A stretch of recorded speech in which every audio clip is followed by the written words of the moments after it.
Maayong araw! Secure Tour budget-friendly DIY version for around 5,000 pesos only. Let's go! So ayun, sasakay lamang po ng bus from Cebu South Bus Terminal going to Dumaguete Port at 372 pesos po yung pamasahe. 4 hours and 30 minutes naman po ang biyahe from Cebu South Bus Terminal going to Santander Port. At mula po dito sa Santander Port ay bibili ng ticket ng 135 pesos for regular passenger papuntang Sibulan Port ng Negros. At around 30 minutes naman po ang biyahe. Ayun, nasa kabilang dako lamang pala talaga ang Dumaguete o Negros Island. Ayan. At mula naman po sa Sibulan Port ay babiyahe pa po papuntang Dumaguete Port ng around 20 minutes.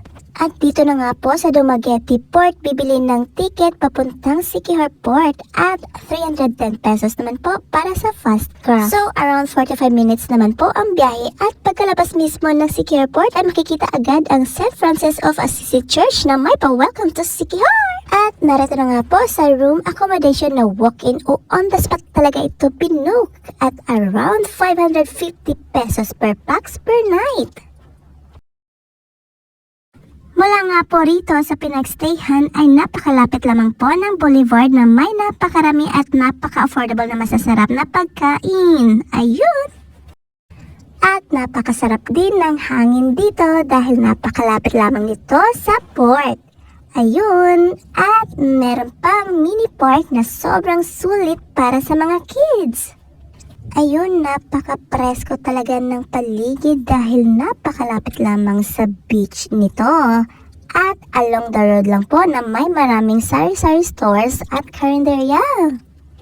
At meron ding maraming tricycle na available at eto na nga po ang Paliton Beach na may 20 pesos entrance fee. At dito nga po sa Paliton Beach ay napakaraming pwedeng gawin na meron silang napakagandang sand castle, swing at may pa broomstick pictorial pa at iba't iba pang pwedeng gawin. Ayun!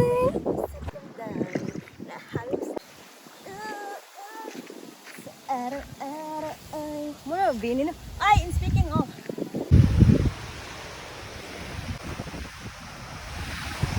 At ayun, nagutom pa nga. Kaya dito po sa labas ng Pitogo Cliff ay merong available na napakasarap na burger at along the road lamang ito.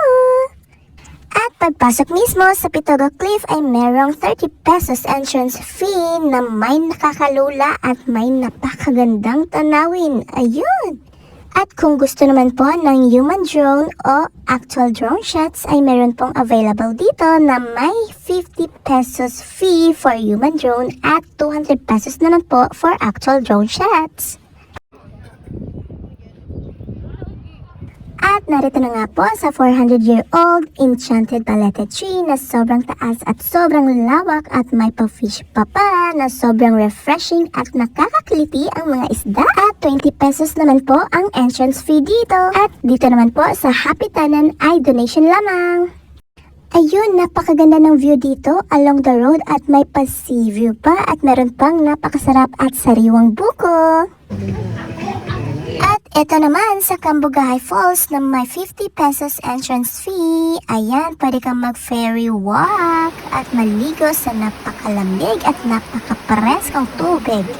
At pwede rin mag-Tarzan swing. Ayun! At meron din mga public beaches na sobrang daming water activities. Ayun! At may free drinks pa dito sa Cocorico. Ayan!